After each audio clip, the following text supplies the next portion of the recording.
हाँ, ये मितेश संपत जैन जो जिनसे मेरी मित्रता थी और 2024 में मैंने इनके ऊपर रेप केस किया था, जिसके लिए इनके ऊपर जिनसे ये जेल भी गए थे और जेल से आने के बाद भी इनका लगातार टॉर्चरिंग, परेशान करना आज तक जारी रहा है।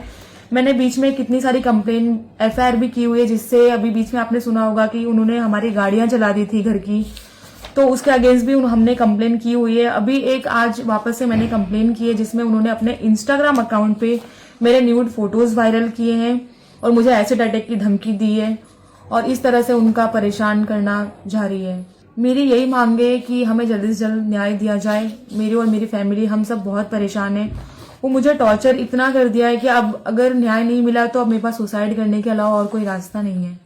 એમાં મોડલે એક ફરિયાદ કરેલી છે કે એના ઉપર મેં એસિડ એટેક કરવાની ટ્રાય કરું છું અને પ્લસ એના ફોટો વાયરલ કરું છું।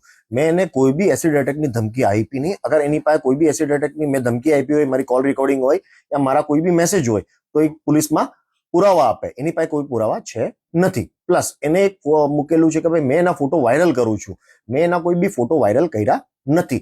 એના ફોટો પહેલાથી ઇન્સ્ટાગ્રામ પર 2020 થી ઢગલા ફોટો એને જે પડાવેલા છે ફોટોગ્રાફરથી, એ લોકોએ મૂકેલા છે ને હજારો લોકોએ એને શેર કરેલા છે ને નોર્મલ વ્યક્તિ માધ્યમથી મેં બી એને નોર્મલી શેર કર્યું છે ને મને જ્યારે લાગ્યું કે આ ખોટું છે એટલે મેં એને પાછું અનસેન્ડ કરી નાખ્યું 1 કલાકમાં।